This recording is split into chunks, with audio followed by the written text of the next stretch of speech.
I'm not going to come back to you. I'm sorry. I want to go on to one more question from the audience, and then we'll move on. Yeah. My question is, I think the Lord said something about that Africa still gets about 50 billion a year in foreign aid. Now my question is, should the finance, that money that comes to Africa, isn't it more as a sort of the West treating Africa as a resource mine rather than an investment destination? Good question. I mean, does aid do Africa more harm than good, Lord Lee? I mean, huge billions, untold billions have been poured into the continent. It has fallen further and further behind the rest of the world in terms of its relative position. Does aid work? Well, it's not untold billions. Let's be a bit statistical about this. It's about 4% of the African GDP.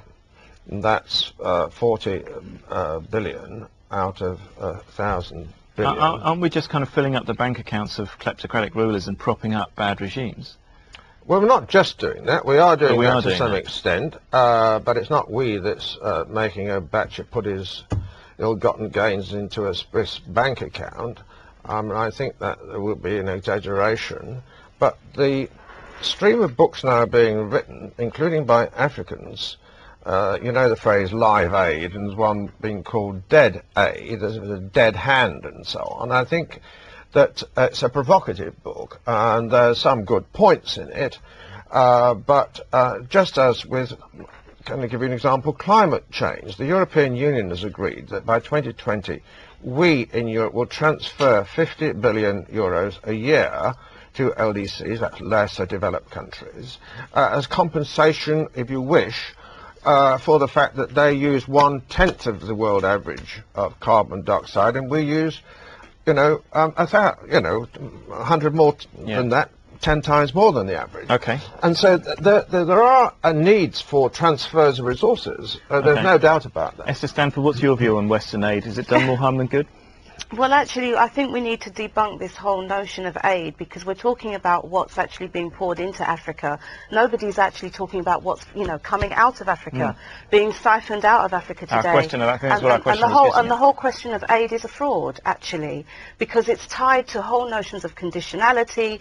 We know that a lot of the aid actually goes back into Western consultants and institutions and so forth. So Africans are not benefiting from this whole this aid scenario. And I think it's a myth, and I think it's a fraud that we need to debunk now. The answer in terms of, eliminating, the gentleman mentioned poverty. Africa doesn't have poverty. Africa is being impoverished. And I think the whole context of reparations, not just in terms of, as most people will understand, financial compensation, but we're talking about a radical restructuring of the relations between Africa and the rest of the world. So that is not on Obama's agenda at all? Definitely not. So you think he was completely wrong in that speech? He was wrong, and he's very knowledgeable about this area. Obviously, he's the President of the United States, and so why would we expect him to have a different position to any other previous position? Hang on a minute, if I may. In the opening question, we were discussing Obama's thesis that Africa's got to do more for itself. It's not that Obama's the one that's trying to thrust more aid down the throat of Africa. She's saying but that's not what I'm saying, actually. Well, you're saying that aid is a total mirage. Of course it is. I think you should know that more than anybody else. She's saying the problem is the West rather than Africa itself. I've got a different perspective. Okay, Io, very quickly, because we're running out of time on this. The first thing is that aid, the notion of aid being dependent, this dependency syndrome that we've seen a lot on Africa, it has got to stop. Africans have become dependent on it. But I think more so immediate aid, emergency aid is a requirement. When there's disasters, we've got to get the aid in. However, what we need to see is that we can't have aid in the long term. There's got to be a medium-term strategy. It hasn't been so far. Well, no, but clearly what's required is a phasing out of aid over time, and for those nations that still need something after you phase it up and the economic growth has actually come up, you can actually offer one-off boosters and things like that. So the aid concept in itself may be a good one in the short term, but in the medium to long term, it's been misapplied. All right, well, we'll take a short break now, but we will be back in a few minutes for more of this topical debate. Stay with us. Africa and aid, subject to this exciting Great Passions here.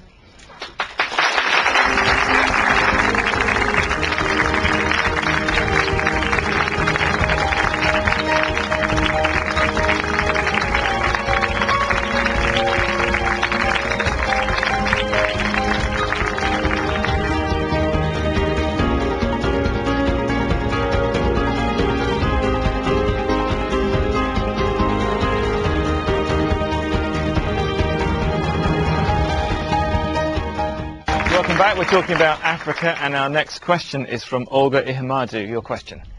Hi there. Obama may be of African descent, but just how much does he know or actually care about Africa? Esther Stanford. Good question. You know, he is of African descent. How much does he care about Africa? He cares somewhat about Africa, but what does it mean to care about Africa? Does it mean that we care about Africa in a paternalistic way, you know, in the way of our former and contemporary colonialists, or does it mean that he is truly for African self-determination? And I do not believe that a President Obama, as the President of the United States, can truly be for African self-determination, because as Africa rises, it means things are going to have to change in the West and the United States of America, and the average American is not prepared to change their standard of living to the degree that it would take if Africa is to have true equality and partnership and parity. High Commissioner, do you think you did detect any kind of real change in that speech? I got the impression that Obama, considering his African roots, is a little bit exasperated by the problems of Africa. I got the impression he spoke from the heart and said, look, you know, my background, referring to his background, his father being a good head and so on. I'm African, and what's happening in Africa actually worries me. And I believe that if we are determined, we can solve our problems. Let's forget what happened before. Let's forget the problems we had with. Let's forget all the encumbrances, the problems that we have from external sources. Let's concentrate on what we can do. And I believe that if we concentrate on finding solutions to our problems, we can. That's what he said. Yes, you can. But it's a kind of Obama thing, isn't it? He goes somewhere, he makes a very widely admired speech. Everyone says, great speech. But we've got to wait and see what actually happens, right? It's the same in Cairo with the Muslim world. Yeah, we have to, but I believe that he really feels that, you know, my background is from Africa. Did you pick up any kind of particular policy changes in that speech? I read it, and I didn't really. I believe that there's a change in strategy from paternalism to partnership. That's what he said, and from emphasizing and concentrating on strong leadership to institutional building and to the youth. Okay, there's a change in strategy, okay. But there's always a permanent interest in, you know. Question from the audience, yeah, man in the black, yeah. This is a general question, but Obama claims he truly cares about Africa. But I want to ask a question that Jewish people got reparations for the Holocaust. African people yet haven't received reparations for slavery. Surely a payment regarding slavery wouldn't that help to abolish the problems in Africa, and it would not need the requirement of long-term aid?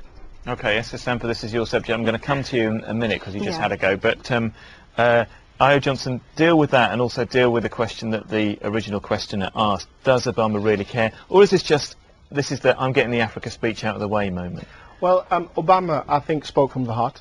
I think personally that he came with because he's got half African in him. He thinks he had the ability and the opportunity to speak to Africans in a fashion which other leaders of United States would not have been able to do so. I mean, George W. Bush had never got away with this, would he? Absolutely. You could tell by the way he was telling people off about the corruption, telling people. So from that perspective, he tried to give a message which Africans could understand. And from the response he had on the ground, clearly it did have an impact. The question is, was it all rhetoric? I mean, clearly Obama is a great speaker. We've seen him speak lovely speeches all over the world. He's very charismatic. He's a very good salesman. He's sold us a package. Now the question is, when you open that package, there's nothing truly in there. It's exactly what we saw with George Bush and with Clinton earlier on. So you don't think there is any change in policy? There isn't much changes. It's all on. There's nothing new with what Obama's brought. What he's brought to the table is more swagger and style and charisma, and more so the fact that he wants a bit more partnership. On the issue of